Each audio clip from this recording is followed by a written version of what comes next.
I'm Professor Tim Darvill from Bournemouth University in England, and I've spent the last 20 years or so studying Stonehenge. Wonderful. So my first question is, we got this wonderful Nebra disc. We do a lot of research on it, and what do you think about it?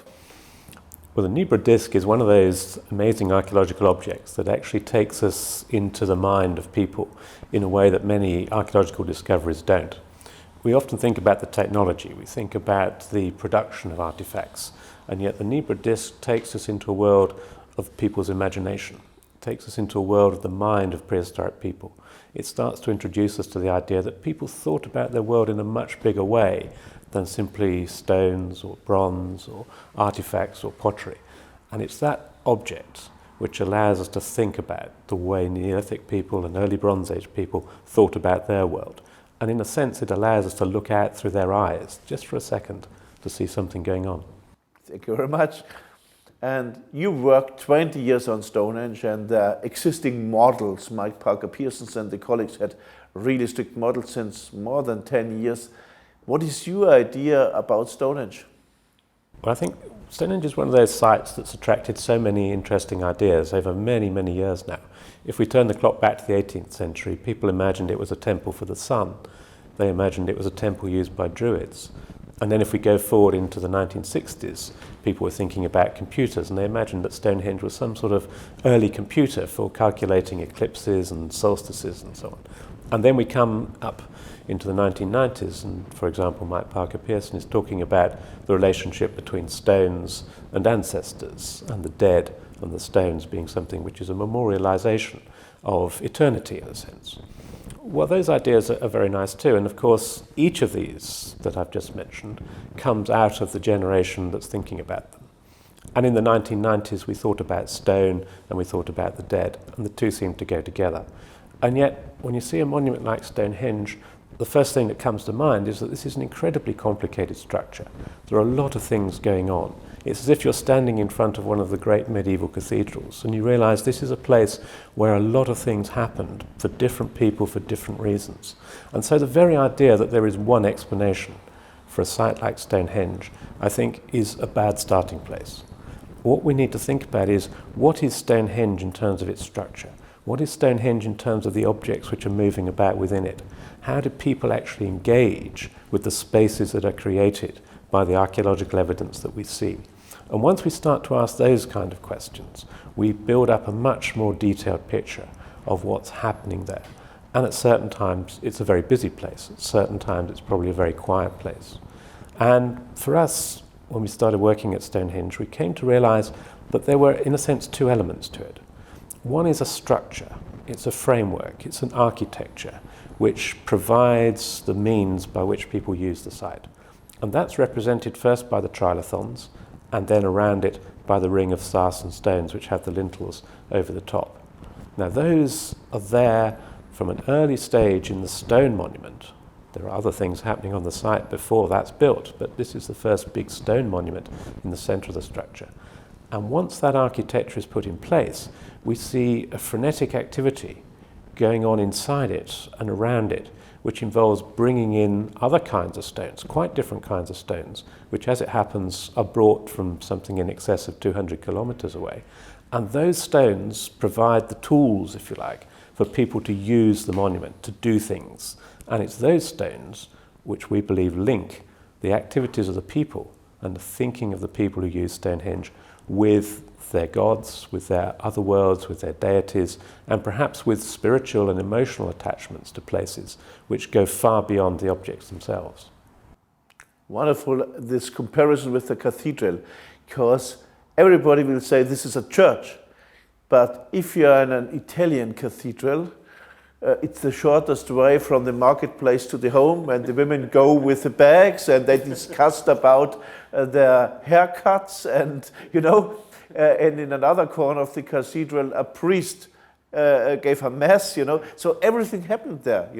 It's a living place, and it could be Stonehenge, so a ritual place, could be a place of the living and of the death, and so we don't know it. Well, we don't know it exactly, but I think we've got to take another step away from some of our archaeological assumptions. When we describe archaeological sites, we often talk about them as points in a landscape. And yet, in reality, people don't live or work or carry out their rituals at points in a landscape. They operate within a big space. They are moving about within it. It's a continuous space, just as you've described in the medieval town, where people go from the marketplace via the church back to home. They're not separate bits. They're actually part of a continual trail, if you like, of people moving about. And rather than seeing the Stonehenge landscape as a series of separate monuments, we've got to see it, I think, as a continuous space within which all sorts of different things are happening.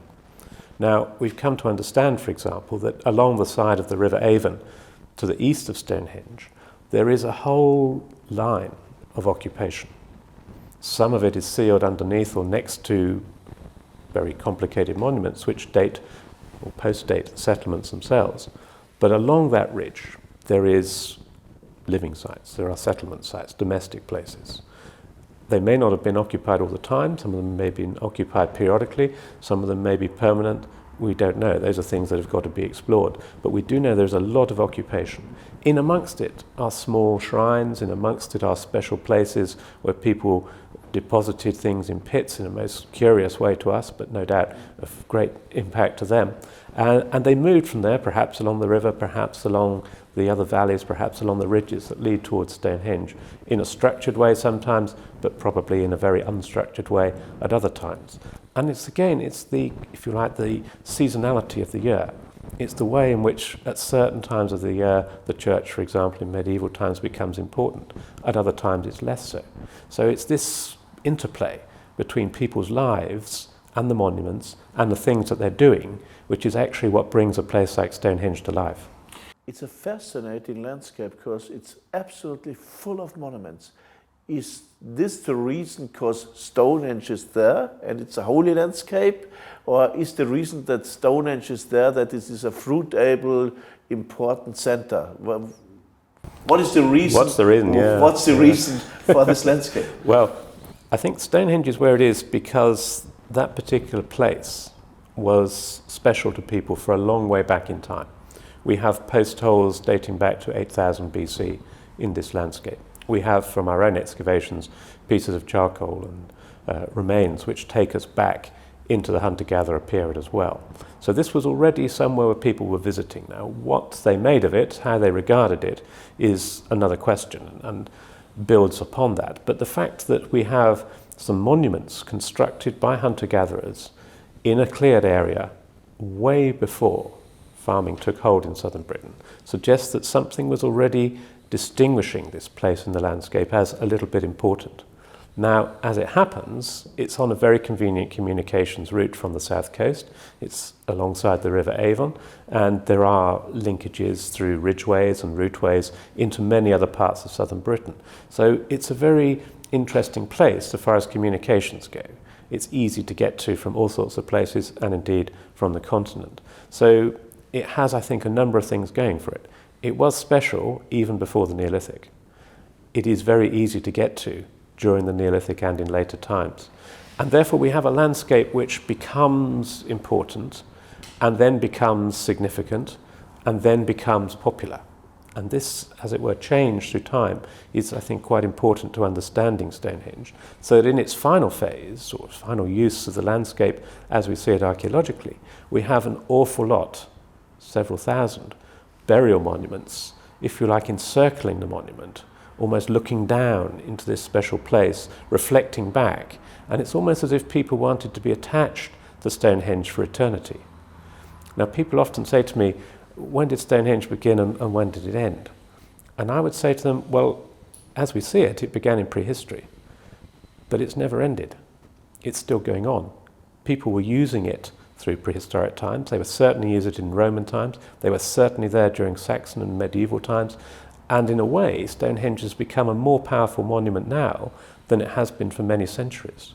People use it not just as an icon of prehistory, but as a tool to deliver political messages. For example, Stonehenge became in recent times the centre of ecological arguments about whether we should continue to fund roads and continue to rely on the car. so much. And Stonehenge became a place of great agitation against 20th century and 21st century transportation methods. And it was used as a tool by those who wanted to make the political argument that we should abandon our road schemes and investment in that kind of technology. If we go back a century or two, there was a lot of strikes in the 19th century to do with coal mining. The last stand of the coal miners in the UK general strike was at Stonehenge on the solstice, because they knew the newspapers and the press and the media would be there, and they could make their political point against the backdrop of a hugely recognizable ancient monument. So it hasn't stopped being used. We are using it very differently, I suspect, from people in the past, but it is still an incredibly powerful monument in the lives of everyday people in the British Isles and beyond. You bring it to the point of the cars and the ways, the prehistoric ways. Everybody can go there and move there. It's a core, you know, of traffic. But it's a pity that it's a core of traffic today. So the street really touched Stonehenge, and it's a world monument. And as I read, there was a lot of ideas about visitor centers and so on. And normally on the British Islands, you are so perfect in visitor centers. Why doesn't happen anything in Stonehenge? Well, it's kind of you to say that we're perfect in visitor centres. I think Stonehenge is probably our Achilles heel in that sense. We failed on that programme. But I think something will come quite soon now. The roads are a huge problem, and there's two aspects to the roads. One is Stonehenge lies very close to a main arterial route between London and the southwest of England. And it would be very nice to see that road improved for the people who have to travel that journey very often. But to do it sensitively in a World Heritage Site is an extremely expensive task. And I think the government has fought shy of investing quite as much money as it really needs to do the job properly. That's been put on hold. The more difficult issue for visitors is the road which actually runs alongside Stonehenge. And there is a rather comical idea that the most frequently asked question by visitors at Stonehenge is why on earth it was built so near the road. Of course, it's the other way around. But you can understand people coming to see Stonehenge and being confused about what's happening with this road. Well, there is a plan, and it's about to go to a public inquiry to close off that road and to take it away, take the tarmac away and restore the grassland that once existed there. And that'll make the visitor experience a lot better. You'll be able to approach the monument along its proper avenue. You can come into it and walk around it very easily without the traffic and without having to negotiate the road. So that'll help a lot.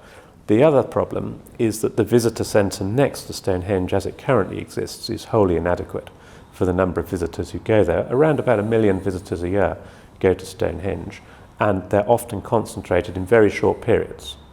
Just a few days in August, for example, a few days in September, a few days earlier in the year as well. And so having car parks, ice cream shops, gift shops, ticket offices, cafes and so on right next to the monument in that way is wholly unacceptable archaeologically and from the practical business of managing and looking after the site as well. So everybody's agreed. The problem is that it is a very expensive task to relocate it to another place. And there has been a lot of debate about where that other place should be. There is, of course, great pressure for it to be on the edge of or even outside the World Heritage Site.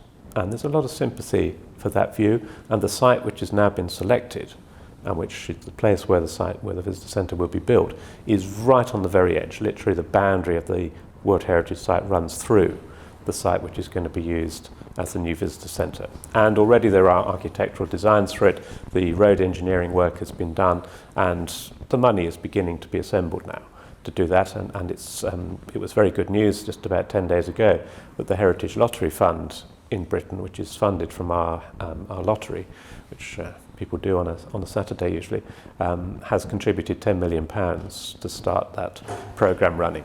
So you worked 20 years on Stonehenge, and you work especially about the stones of Stonehenge.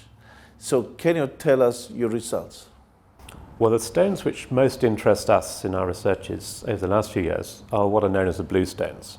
Now, this is a word that was coined by archaeologists in the 19th century to describe a whole range of different kinds of stones, some dolerites, some spotted dolerites, some rhyolites, some shales, some tuffs, some sandstones, all of which share one thing in common, and that is that they're not found anywhere near Stonehenge. They are natural outcrops far to the west, over 200 kilometres away.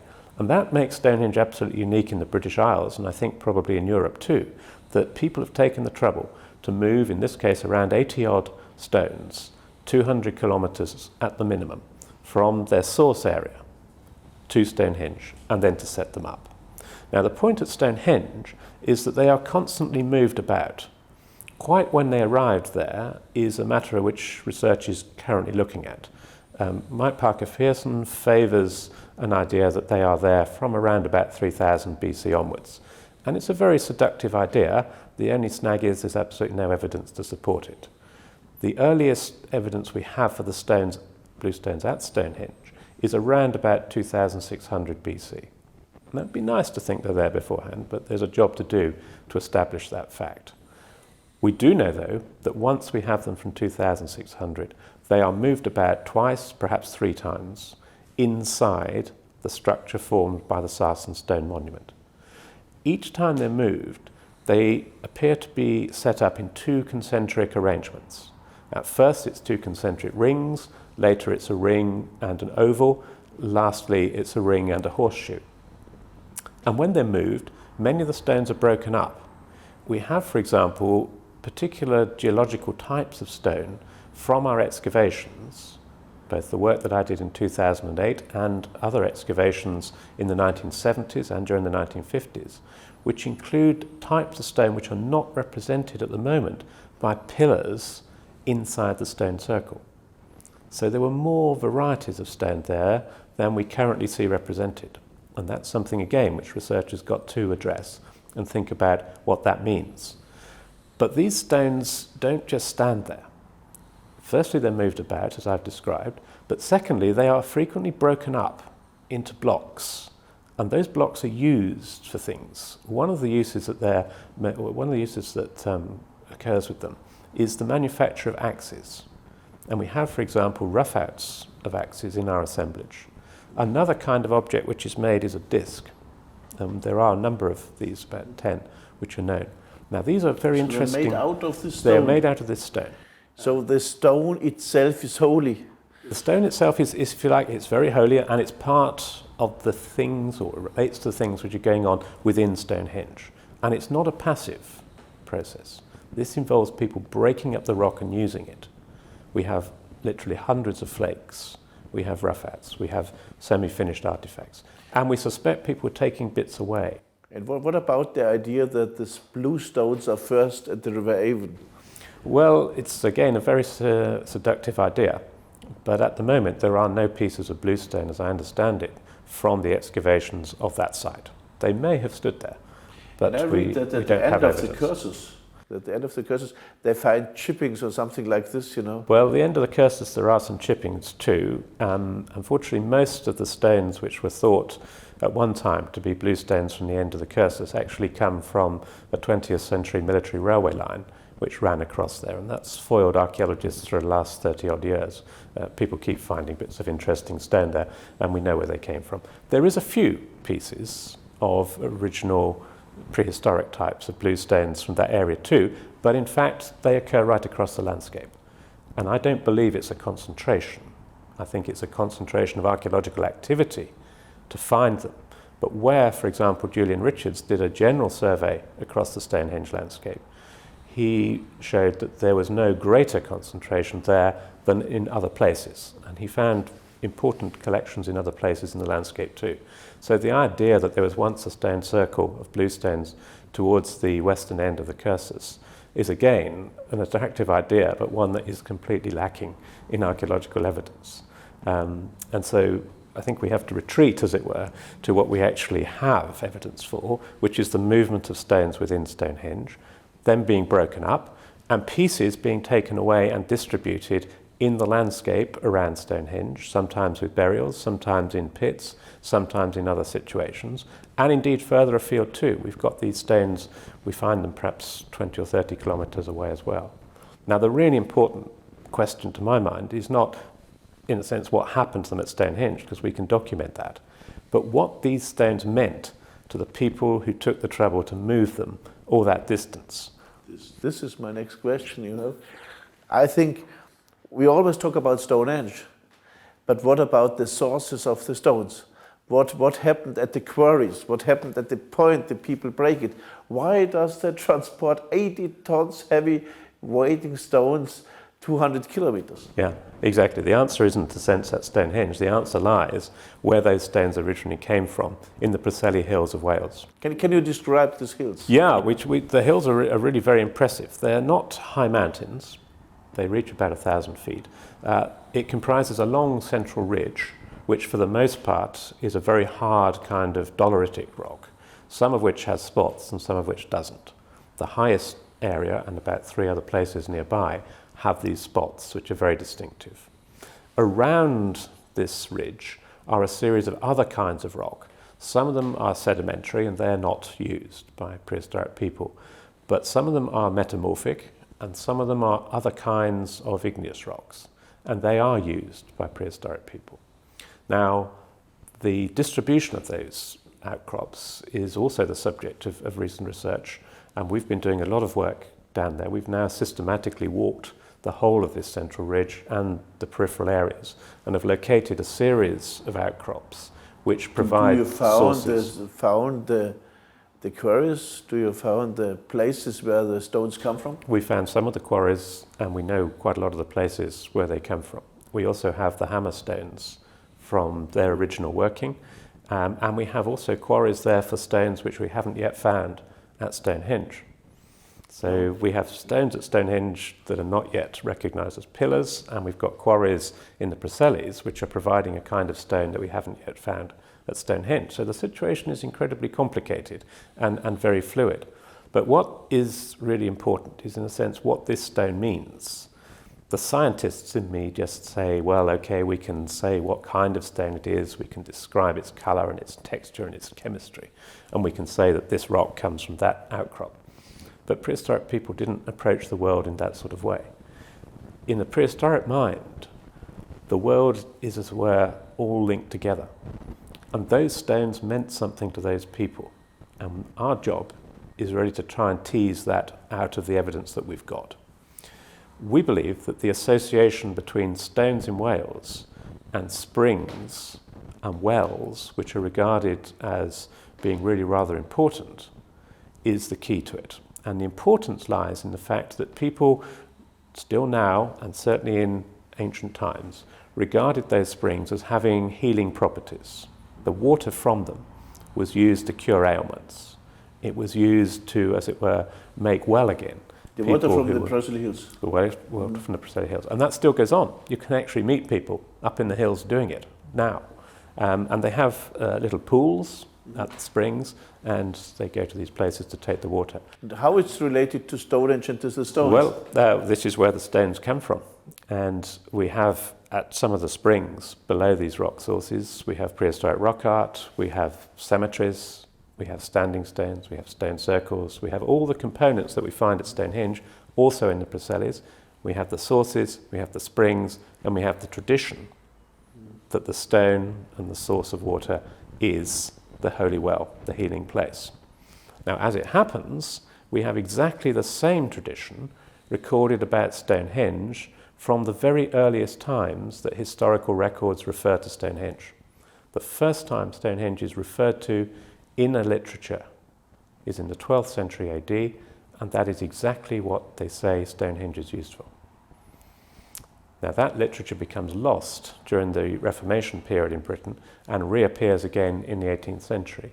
The same story is there. But in the meantime, that tradition continues at Stonehenge, and people went there and broke off bits of stone up until 1900, when the site came into the possession of the British government.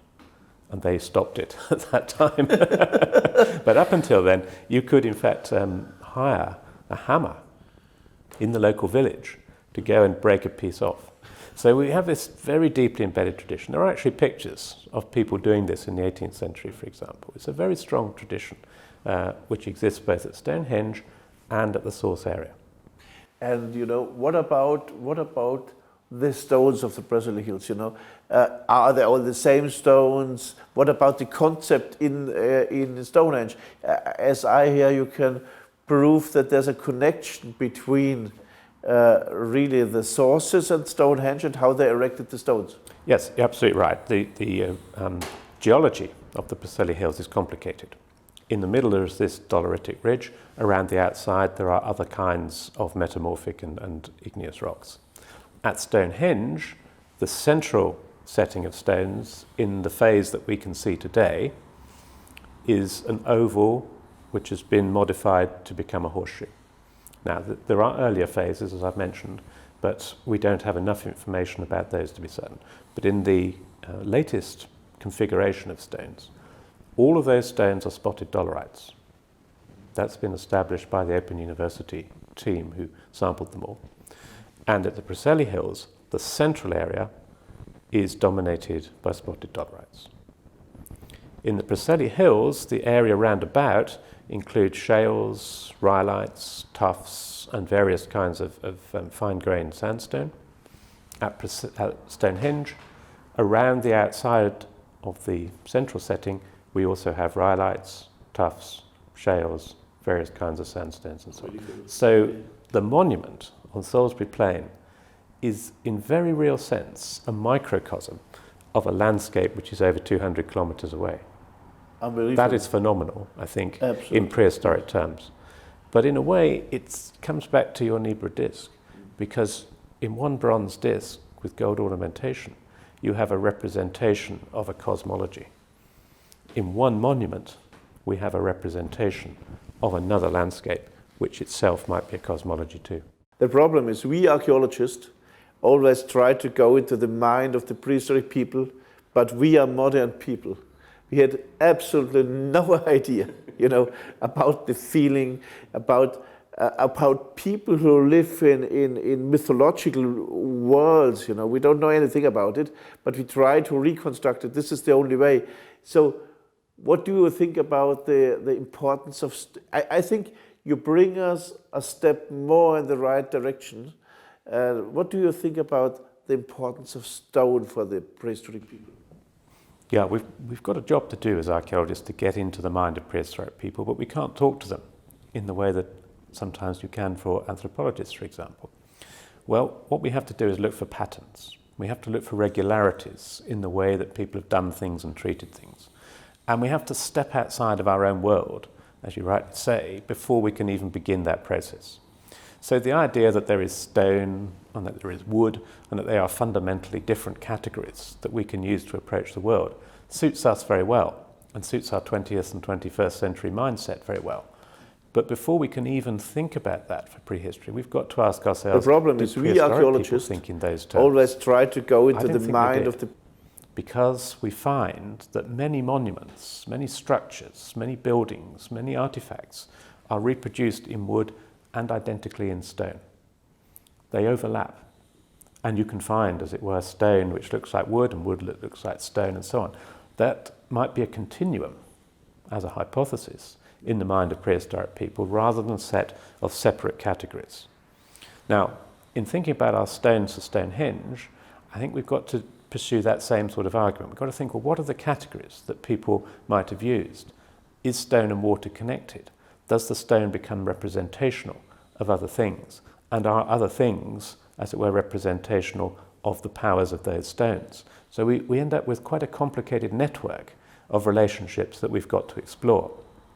To simplify it now, I think we can suggest, and this is our working hypothesis, that the stones have an importance in Preseli for their magical perceived powers of healing, and that their transportation to Stonehenge is a way of people carrying that significance and that importance with them. It is, if you like, franchising a monument with the power of stones from a very special place. But that itself is not enough. That's simply a description of what might or might not have happened.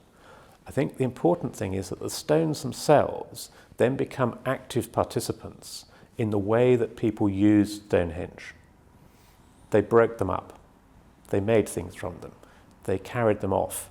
They did stuff with those stones, which they didn't do with the Sarsens. Some of those blue stones at Stonehenge are cut and shaped into the form of a very large axe, which is placed in the ground. They made axes from those stones. And on the Sarsen stones, they've carved pictures of axes, several hundred pictures of axes. Now, the axe is one of those incredibly important symbols which we find throughout prehistoric Europe. And it often has the same meaning.